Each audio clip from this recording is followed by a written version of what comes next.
Yo, what is up, gamers? It's Sebastian coming to you with a brand new video. Yeah. If you can tell, you already know. It's a Banlist prediction.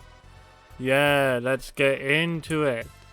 Firstly, with the forbidden cards. Shooting Riser Dragon. This card sends Snow. That's no good. This card also sends Scythe. Be able to send Scythe is not good. Yeah, this card literally enables everything. When we get the Splight deck, that's also going to be really crazy in that. So you know what, you should probably just ban this now. Next up, Artifact Dagda. Once again, that's another way to get to Scythe. Banning Dagda, you see the issue, if you ban Scythe, then you can go Dagda for Lancer, and that's still no bueno. But you can ban Dagda, that disables being able to get to Scythe, being able to get to Lancer for Dagda. And you have the issue of Shooting Riser, so that's why both Shooting Riser and Dagda has to be banned. Next up, Fluonderis and the Scary Sea. This is basically Scythe, because it summons Barrier Statue, and ain't nobody in this format summoning a fucking wind monster. And if you just notice, we have passed the 1 minute mark, so I'm allowed to fucking swear. Fantastic, I love YouTube. But yeah, so Fluonderis and the Scary Sea, basically Scythe, so it should be banned. Next up, Starlit Papillion. Now, you see, the issue is these, the equip spell in Adventure just enables it to play through everything. You can't ban Wandering Griffin Rider, because if you ban Wandering Griffin Rider, you get Illegal Knight in whatever the next set is, I think Dawn of Majesty, whatever, which is basically the same thing except not the negate. But you can just go Special Summon, Normal Summon Red Rose, make Baronade a Fleur, and that's a bit of an issue. So you have to ban the equip. It also is a big hit to Prank Kids if you ban the equip spell. And that's it for the ban cards. Now on to the limited section. Firstly, Chicken Game. No idea why this card is banned. It's bad. Basically, yeah, that's it. Like, I think they should unban bad cards. Crystal and Halka Fibrats. This is like, we're seeing decks cut in Auroradon to play like double Halka Fibrats. These are some versions of the Rose 10U deck. And like, because you can play double, it's like super chill. You don't actually have to combo. If they stop you from comboing, you're fine because you can just make a second one. Or sometimes you just like make a second one anyways. Like, let's say you use the first Hauki as a link material and then you just make a second one. Yeah, being able to summon more than one is a bit ridiculous, so they should probably limit this. Unexpected Die, it's pretty obvious. Everyone keeps complaining about hard ones, not hard once per turn E-tellies. You know, emergency teleport. There's so many archetypal emergency teleports that aren't once per turn, which is a bit of a weird statement because emergency teleport itself isn't once per turn. So, you know, specifying a not once per turn emergency teleport does never make sense. Anyways, Unexpected Die is a not once per turn emergency teleport, so it should probably be limited. Next up, Elder Entity Norden. If you're looking at all the boards people are ending on, it's like DPE with some synchros. Or they're ending on like several Despias, which actually ignore that. Well, like, also ignore DP. Actually, this has no interaction with fusion monsters. But if they own on a big synchro board like Sword Soul, like the 10U Rose deck, etc., you can super poly their board away. It just enables super poly to like actually do some very cool things.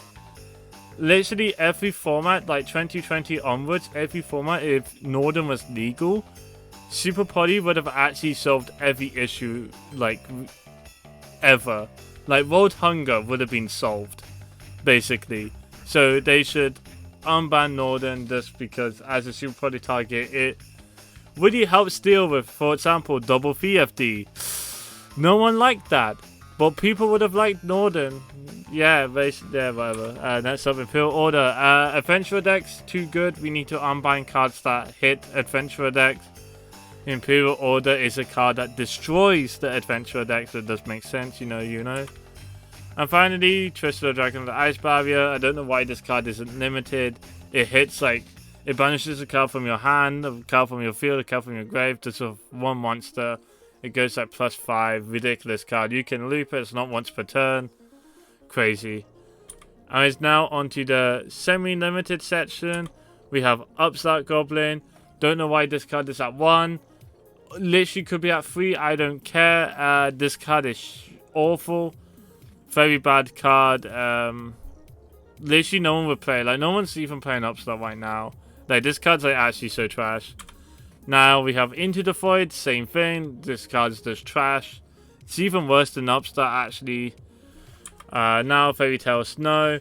This, you know, they limited it, so whenever they just unban a card, they always limit it first, and then they go semi-limited, unlimited. So I think Snow will be semi-limited just to move it up the list.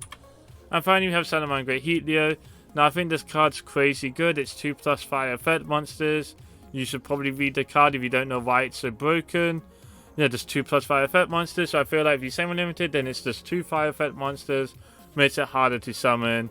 Makes it less powerful. Now on to the unlimited section. Salamangreat Great Circle. You know, they just semi-limited. Same logic for Snow. They just move things up slowly.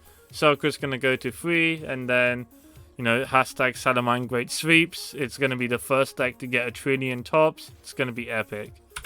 Now, Destiny Hero Malicious. This is just to give Despia a bit of support. Because this card's going to be really good in Despia if they unlimited.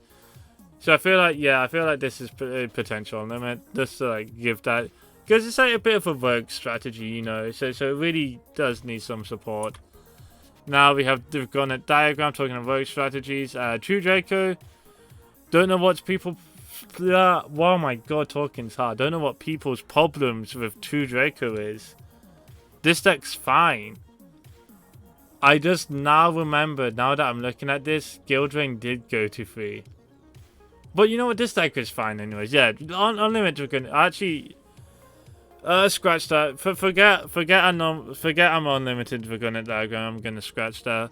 Let's just move on to the next one. Sky Striker Mobile Iron Gauge. This deck sucks. Sky Striker is such an awful deck. If you have a complaint with Engage being unlimited, then, you know, ban drones. And then you could literally have Engage at 10 and the deck would still be awful. Like, the only good Sky Striker card is drones, so like, I don't know why Engage is still limited. But yeah, that's gonna be it for my Banlist prediction. Now I'm gonna just shout out some of my socials, like hashtag Twitter at Septo360. I have a Twitch, that's also Septo360. And I have a YouTube channel, that's the Septo360. Don't ask me why it's there. I don't know. I have 10 seconds left, so please leave a like, comment, and subscribe. I think that's the end. Yeah, okay, nothing else is on this PowerPoint. Haha, look at this black screen. And okay, that's it. Bye.